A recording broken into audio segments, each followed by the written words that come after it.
管家，家中功夫你懶做太過差，我口乾睇下個茶壺，完全未有茶。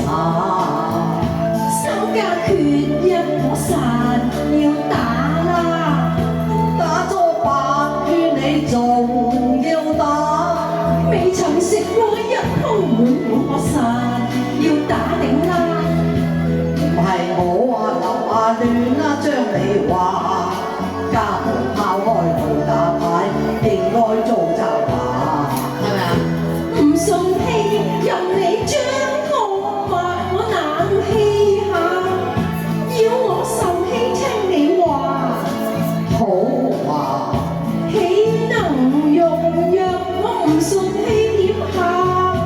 我真立亂講説話，我又再打多8咁你就打啦，你若再插埋落去啊，家務完全唔願掛。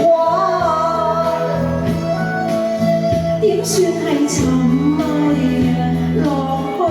只係大眾娛樂台，係賭狗馬。你當係黃爺咁大晒啦，令我笑棚呀！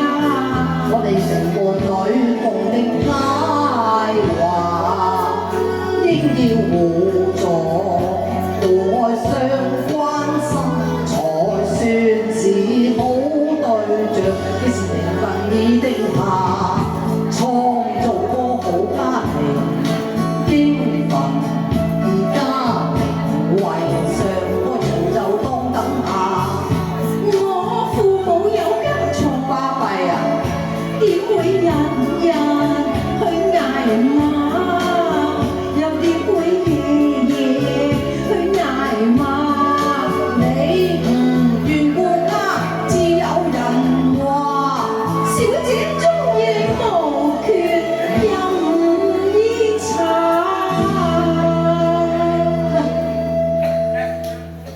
你自然有啲家財，有啲性格，就係出嫁啦。你語語咁傷邊，永冇人會話你啞假。你到處身邊，我企點下。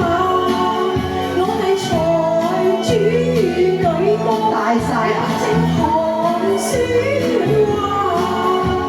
你入得我門，變成我家下，你就要聽我話，不講金錢。金錢難道你唔重視？我父母都好，不過為我這咁身家咋。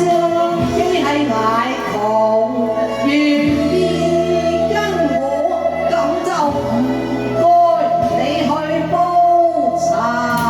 跟我翻去煲茶，煲茶